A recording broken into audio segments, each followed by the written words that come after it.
So hello everyone, welcome to Alpha Meds and Vlogs. I hope you guys are doing absolutely fantastic. तो आज की video basically होने वाली thumbnail से आपको पता लग गया होगा कि नेक्स्ट एग्जाम का जो नया जो रूल है, इंस्ट्रक्शन है कि कब आने वाला है, कैसे आने वाला, क्या पैटर्न है, क्या ब्लूप्रिंट है, everything is there on NMC site, जहाँ से मैंने पढ़ के और मैंने सोचा कि वीडियो बना ली जाए।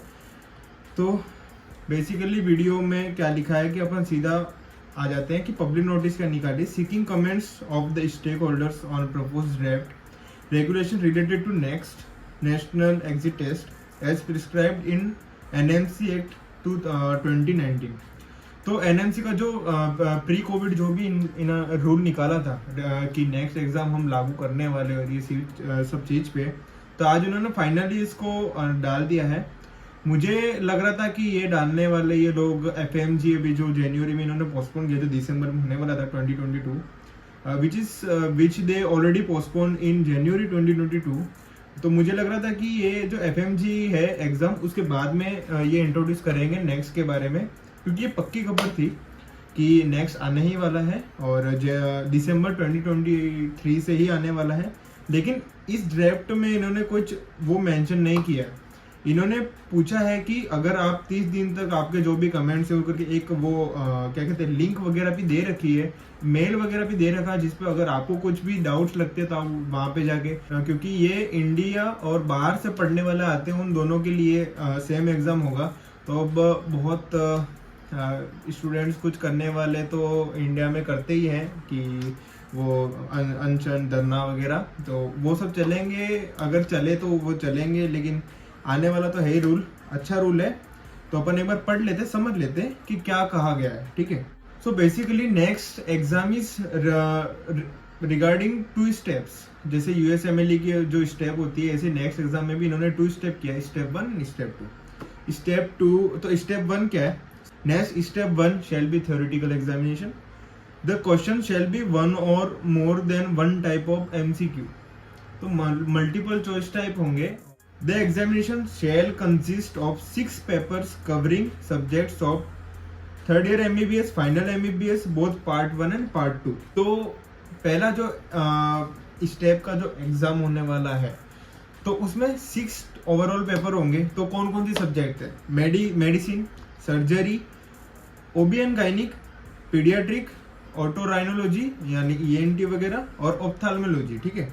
नेक्स्ट इज रिलेटेड, नेक्स्ट वाले पॉइंट में कहा कि all those students who completed the third year MBBS और final MBBS course from a medical college recognised by commission shall be eligible to appear in the exam.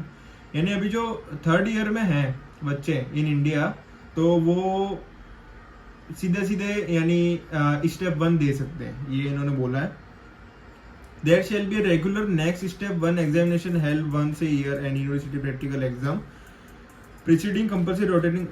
Internship वगैरह है, उसके बाद में ये कुछ पार्ट 2 जो एग्जाम होगा उसके बाद में होगा, उसके पहले इंटर्नशिप होगी, उसके पहले स्टेप 1 होगा। इस तरीके से कुछ इन्होंने रखा है इसको। Next step 1 supplementary examination. तो ये सबसे अच्छी बात है कि सप्लीमेंट्री एग्जामिनेशन यानी 6 में से आप ऐसे 1 या 2 सब्जेक्ट में अगर फेल होगे तो आपको एक सप्लीमेंट्री एग्जाम पास करना होगा उस सब्जेक्ट का, जिसके बाद ही आप स्टेप 2 दे सकते हो। और हाँ, step 1 is basis of your PG entrance examination, जो कि आगे मैं आपको बताऊंगा। तो आगे वाले पॉइंट में इन्होंने क्या बताया है कि those who do not pass both step 1, हाँ तो वही है कि जो पास नहीं करते तो अगले साल वो वापिस से वो स्टेप दे सकते हैं, ठीक है। और कोई नंबर ऑफ अटेम्प्ट्स नहीं है। सबसे मेन बात तो ये है कि नंबर ऑफ अटेम्प्ट्स नहीं है, लेकिन साल में एक ही बार होना ही है एग्जाम, ठीक है। तो अच्छे तरीके से देना। एक और लास्ट पॉइंट इन्होंने बताया कि next step 1 shall replace the conventional university और institutional theory examination of third year MBBS और final MBBS part 2 exam, third year MBBS और final MBBS part 1 and third year MBBS and final MBBS part 2 practical और clinical examination shall continue to be held conventionally unless otherwise notified by commission. तो इन्होंने कहा है कि next step 1 होगा वो theoretical होगा, और इन्होंने बोला है कि जो इंडिया में एग्जाम होते हैं थ्योरेटिकल, उसको रिप्लेस करके नेक्स्ट स्टेप 1 देना होगा बच्चों को, और बाकी के जो एग्जाम है प्रैक्टिकल वगैरह वो ऐसे ही एज इट इज चलते रहेंगे।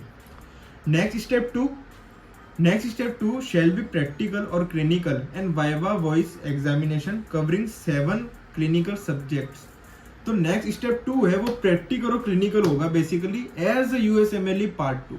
एफएमजी वालों के लिए डिग्री पूरा करना जरूरी है, ऐसा भी कुछ मैंने पढ़ा था आगे, लेकिन आएगा तो मैं आपको बता दूंगा। एफएमजी वालों के लिए ऐसा नहीं कि आप 3rd ईयर में जाके दे सकते हो, अगर होगा तो वो आगे क्लियर आउट हो जाएगी चीज। ये तो इन्होंने सिर्फ एक ड्राफ्ट डाला है, this is not a final draft, तो मुझे पॉइंट आउट मत करना और वीडियो को एंड तक देखना, ठीक है। इसमें भी same medicine, surgery, obs and gynae, paediatrics, otolaryngology यानी ईएनटी वगैरह, ऑप्थेल्मोलॉजी, ऑर्थोपेडिक एंड पीएमआर यानी फिजिकल मेडिसिन और रिहेबिलिटेशन, ठीक है। The examination shall be objective, structured, clinical case based, stimulated case patients aim and at evaluating practical clinical skills, clinical decision making and communication skills expected of an Indian medical graduate. तो इसमें इन्होंने ये बोला है कि ये exam होगा वो बेसिकली सबका मिक्सअप होगा, ऑब्जेक्टिव होगा, क्लिनिकल बेस होगा, आपका वाइवा होगा, वहाँ पे आपको पेशेंट दिया जाएगा और वहाँ पे डॉक्टर आपको ऑब्जर्व कर सकते हैं कि किस तरीके से यानी आप बात वगैरह करते हो, पेशेंट से कैसे डील करते हो, आपको तो पेशेंट से आप कैसे डील करते हो, basically patient report and everything अपन ने जो मेडिकल एथिक्स और ये जो प्रिंसिपल वगैरह में सीखते हैं वही चीजें हैं। और next step 2 supplementary exam shall be held once a year and restricted to only those candidate who have failed in 1 और मोर अप टू 3 सब्जेक्ट्स, यानी आउट ऑफ 6-7 सब्जेक्ट अगर आप सिर्फ 3 एग्जाम में ही 1 से 3 सब्जेक्ट में ही फेल हो तो ही आपको सप्लीमेंट्री एग्जाम देने मिलेगा, वरना आपको नेक्स्ट 2 अगले साल वापस देना पड़ेगा। यानी कोई भी अगर नेक्स्ट 1 में फेल हो तो नेक्स्ट 1 आपको अगले साल वापस देना। नेक्स्ट स्टेप 2 पे कोई लिमिटेड अटेम्प्ट्स नहीं है, लेकिन नीचे इन्होंने एक और बात कही है कि जब से आपका एमबीबीएस चालू होता है उसके 10 साल के अंदर अंदर आपको ये एग्जाम क्लियर आउट करना पड़ता है। तो एमबीबीएस 5.5 साल 6 साल की हो जाती है, उसके बाद में 4 साल और पकड़ लो, उसमें आपको नेक्स्ट 1 नेक्स्ट 2 करना पड़ेगा, नहीं तो जय राम जी। नेक्स्ट का जो स्कोर्स है उसको किस तरीके से इन्होंने बांट रखा है आइए देखते हैं। तो नेचर ऑफ स्कोरिंग में सबसे पहले बात करते हैं पॉइंट नंबर 1 की कि आपको कितने मिनिमम मार्क्स लाने पड़ेंगे। तो नेक्स्ट स्टेप 1 के लिए ये है कि आउट ऑफ 100 50% मार्क्स आपको लाने पड़ेंगे। नेक्स्ट स्टेप 2 के लिए ये है कि आप कितने भी मार्क्स लाओ, ये फेल और पास इस तरीके से आपका रिजल्ट आएगा। अगर आप पास हो तो पास आएगा, फेल होगे तो फेल आएगा, लेकिन नेक्स्ट स्टेप 1 में आपका प्रॉपर स्कोर आएगा कि आपने कितना स्कोर किया। मिनिमम स्कोर आपको बता दिया 50%, the minimum marks of passing shall be 50% और half of the maximum possible raw for next step 1, यानी जो भी टॉपर है उससे आधा, और इस तरीके से कुछ कैलकुलेशन होगी इनकी, आगे वो क्लियर हो जाएगी चीजें जैसे जैसे अभी तो काफी टाइम है, तो शायद रूल ही चेंज हो जाए, पता नहीं।